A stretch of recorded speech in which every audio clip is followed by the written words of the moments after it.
Hello guys, isang magandang morning sa inyong lahat. Ako nga pala si Rosel TV. Nandito po ako ngayon sa aking house. Ipapasilip ko po ang aking tinitirahan sa inyong lahat.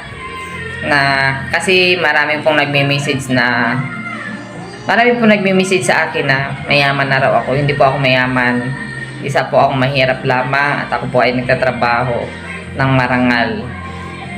Okay guys, ipapasilip ko po yung aking tirahan, yung kwarto ko, tapos yung aking guest room, tapos may sala, may kusina, may CR. Okay guys, atin pong panoorin at ating subaybayan ang aking tinitirahan. Okay guys, ayan po ang aking kusina. Ayan po ang aking kusina guys. Oh, di ba? Tapos ayan ang aking kalan, oh, di ba?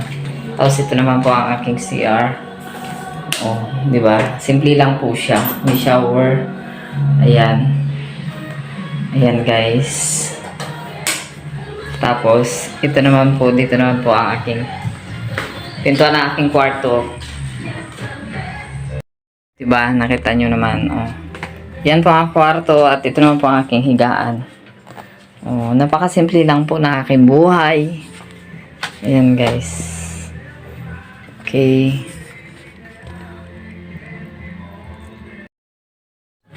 Ayan, 'di ba guys? Ang simple lang siya. Oh. Ayan, guest room ko po 'yan. Pag may bisita diyan ko po pinapatulog. So guys, okay, lalabas na po tayo. Okay guys, thank you for watching Rosel TV and my YouTube channel. Pa-subscribe lang po. Maraming salamat.